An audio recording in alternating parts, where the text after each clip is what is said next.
यानी service selection board, जो कि एक इंटरव्यू कंडक्ट कराती है। यह एसएसबी इंटरव्यू ज़्यादातर डिफेंस सेक्टर में होती है, जैसे कि एनडीए, सीडीएस, टीईएस और भी कई सारे हैं। और क्योंकि आप इन फील्ड्स में आगे जाके ऑफिसर बनते हैं, इसीलिए इसमें कैंडिडेट्स की पर्सनैलिटी और इंटेलिजेंसी देखी जाती है, फिर उनका इंटरव्यू लिया जाता है। SSB interview ministry of defence द्वारा कंडक्ट कराई जाती है, जो कि पूरे 5 दिनों का प्रोसीजर होता है। दोस्तों, अगर आपने एनडीए रिटन एग्जाम क्वालिफाई कर लिया है और आपको एसएसबी इंटरव्यू के लिए घबराहट हो, तो आप बिल्कुल ही घबराएं नहीं। जाने से पहले आप इस वीडियो को देख लें, ताकि इन 5 दिनों का पूरा प्रोसेस आपको पता चल जाए और आपने जिस कॉन्फिडेंस के साथ रिटन एग्जाम क्वालिफाई करा था, उसी कॉन्फिडेंस के साथ आप इस इंटरव्यू में जाएं। इन 5 दिनों में क्या कुछ होगा? क्या आपको 5 दिन तक ठहरने के पैसे लगेंगे? क्या आपकी ट्रैवल की खर्च गवर्नमेंट उठाएगी? पूरे विस्तार से सब कुछ जानेंगे, वीडियो में अंत तक बने रहें। तो चलिए दोस्तों, वीडियो शुरू करते हैं। जो कैंडिडेट्स रिटन एग्जाम में शॉर्टलिस्टेड होते हैं, उन्हें एसएसबी द्वारा कॉल लेटर आता है और उस लेटर में जो वेन्यू और समय लिखा हुआ है, वहां आपको रिपोर्ट करना होता है। तो चलिए दोस्तों, हम बात करते हैं रिपोर्टिंग डे के बारे में, जिसे डे 0 भी कहा जाता है, क्योंकि यह दिन उन 5 दिनों में शामिल नहीं होता। रिपोर्टिंग डे का पूरा प्रोसीजर क्या होता है, आइए जानते हैं। ज़्यादातर कैंडिडेट्स एमसीओ रिपोर्ट करते हैं और वहां से उन्हें बस से सेंटर ले जाया जाता है, लेकिन आप डायरेक्ट अपने सेंटर भी रिपोर्ट कर सकते हैं, ये आप पे डिपेंड करता है। बात करें ट्रैवलिंग चार्ज की, तो जो कैंडिडेट्स फर्स्ट टाइम एसएसबी में अपीयर हो रहे होते हैं, उनका ट्रैवलिंग खर्च गवर्नमेंट उठाती है, लेकिन जिनका फर्स्ट टाइम नहीं होता, उन्हें ट्रैवलिंग चार्ज खुद ही पे करना होता है। जब आप सेंटर रिपोर्ट करते हैं, तो सबसे पहले सभी कैंडिडेट्स को एक चेस्ट नंबर दिया जाता है और यह चेस्ट नंबर ही इन 5 दिनों के लिए आपकी आइडेंटिटी होती है। इसके बाद सभी कैंडिडेट्स का 1 बाय 1 डॉक्यूमेंट वेरिफिकेशन होता है और एक बार आपके डॉक्यूमेंट वेरीफाई हो गए, तो उसके बाद आप अपने रूम्स में प्रोसीड कर सकते हैं। ध्यान रहे, आप अपने साथ कोई भी इलेक्ट्रॉनिक सामान नहीं ले जा सकते, यहाँ तक कि आपके मोबाइल फोन्स भी डिपॉजिट कर लिए जाते हैं। ये थी रिपोर्टिंग डे की पूरी जानकारी। लेकिन दोस्तों, कुछ सेंटर्स के रिपोर्टिंग डे और स्क्रीनिंग डे यानी फर्स्ट डे सेम होता है। इसके पीछे का कारण यह है कि जब आपकी रिपोर्टिंग टाइम अर्ली होती है, यानी सुबह 6 बजे, तब आपकी स्क्रीनिंग भी उसी दिन हो जाती है। लेकिन अगर आपकी रिपोर्टिंग टाइम दोपहर 2 बजे है, तो आपकी स्क्रीनिंग यानी फर्स्ट डे दूसरे दिन से शुरू होगी। इसके बाद शुरू होती है आपकी 5 दिन की एसएसबी प्रोसीजर। इन 5 दिनों को 2 स्टेजेस में बांटा गया है, स्टेज 1 और स्टेज 2। स्टेज 1 1 दिन का होता है और स्टेज 2 4 दिन का, यानी कुल 5 दिनों का प्रोसीजर होता है। स्टेज 1 यानी पहले दिन की शुरुआत कुछ इस प्रकार होती है। स्टेज 1 में होता है स्क्रीनिंग टेस्ट और स्क्रीनिंग टेस्ट के अंदर 2 टेस्ट होते हैं। पहला इंटेलिजेंस टेस्ट और दूसरा पीपीडीटी यानी picture perception and discussion test. अब बात करें इंटेलिजेंस टेस्ट की, तो इसे officer intelligence rating OR test भी बोलते हैं। इसमें बेसिकली 2 टेस्ट होते हैं, एप्टीट्यूड टेस्ट और verbal and non verbal test. दोनों ही टेस्ट में आपके 50-50 क्वेश्चन रहते हैं और 30-30 मिनट का समय दिया जाता है दोनों ही पेपर को सॉल्व करने के लिए। जबकि बात करें पीपीडीटी की, तो सभी कैंडिडेट्स को बड़े से स्क्रीन में एक हैजी पिक्चर दिखाई जाएगी, यानी थोड़ी धुंधली प्रकार की, और यह सिर्फ 30 सेकंड के लिए स्क्रीन में फ्लैश होगी। इसके बाद आपको 4 से 5 मिनट का समय दिया जाएगा उसके ऊपर स्टोरी लिखने के लिए, और फिर आपका पेपर ले लिया जाता है। पेपर लेने के बाद 10 से 15 कैंडिडेट्स का ग्रुप बना दिया जाता है और जिस रूम में कैंडिडेट्स को बैठाया जाता है, उसमें 3 ऑफिसर्स होते हैं, इंटरव्यूइंग ऑफिसर आईओ, साइकोलॉजिस्ट और ग्रुप टास्क ऑफिसर जीटीओ। इन्हीं की उपस्थिति में सभी कैंडिडेट्स को इंडिविजुअली अपनी स्टोरी बोलनी होती है और फिर ग्रुप डिस्कशन होता है, जिसमें कैंडिडेट्स कॉमन स्टोरी में एक दूसरे से डिस्कस करते हैं। ये कंप्लीट होने के बाद अगली प्रोसेस क्या होगी? आपको लग रहा होगा कि यार सिर्फ टेस्ट ही देते रहें या रेस्ट भी मिलेगा, कुछ खाने को भी मिलेगा या नहीं? तो दोस्तों, पीपीडीटी कंप्लीट होने के बाद आपको 2 से 3 घंटे का रेस्ट मिलेगा और फिर आपको लंच भी मिलेगा। ये फैसिलिटी सेंटर द्वारा प्रोवाइड कराई जाएगी। इसके बाद उसी दिन सभी कैंडिडेट्स का स्क्रीनिंग रिजल्ट डिक्लेयर होगा। जो कैंडिडेट्स सेलेक्ट होंगे उन्हें न्यू चेस्ट नंबर दिया जाएगा और जिनका सिलेक्शन नहीं हो पाएगा उन्हें उसी दिन सेंटर से लीव करना होगा।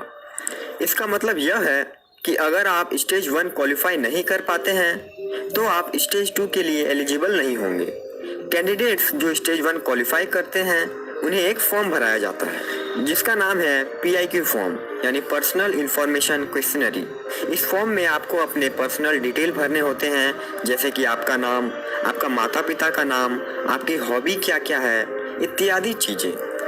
इस फॉर्म का महत्व इंटरव्यू के समय होता है क्योंकि आपको इससे रिलेटेड काफ़ी क्वेश्चन पूछते हैं और देखते हैं कि कहीं आपने झूठ तो नहीं लिखा है। अब बात करें स्टेज 2 के बारे में तो स्टेज 2 के अंदर डे 2, डे 3, डे 4 और डे 5 आते हैं। डे 2 यानी दूसरे दिन में आपका साइकोलॉजिकल टेस्ट होता है। ये टेस्ट कैंडिडेट्स की साइकोलॉजी को चेक करने के लिए लिया जाता है और ये देखा जाता है कि कैंडिडेट्स वाकई में सूटेबल हैं कि नहीं ऑफिसर बनने के लिए। बात करें साइकोलॉजिकल टेस्ट की तो इसके अंदर 4 टेस्ट आते हैं। पहला थैमेटिक एपर्सेप्शन टेस्ट TAT, दूसरा वर्ल्ड एसोसिएशन टेस्ट WAT, तीसरा है सिचुएशन रिएक्शन टेस्ट SRT और चौथा सेल्फ डिस्क्रिप्शन ST। बात करें थैमेटिक एपर्सेप्शन टेस्ट TAT की तो इसमें आपको 11 पिक्चर दिखाई जाएगी जिसमें लास्ट पिक्चर एक ब्लैंक स्लाइड होगी। हर पिक्चर 30 सेकंड के लिए दिखाई जाएगी और फिर डिसअपीयर हो जाएगी।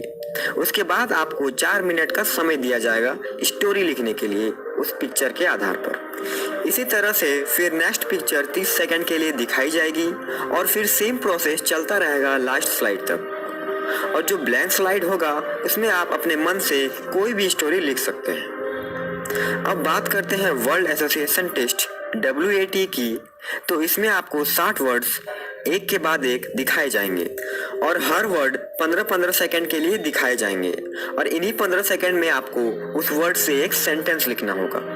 मतलब आपको एक वर्ड दिया जाएगा 15 सेकंड के लिए और उसी 15 सेकंड में आपको एक सेंटेंस भी लिखना होगा।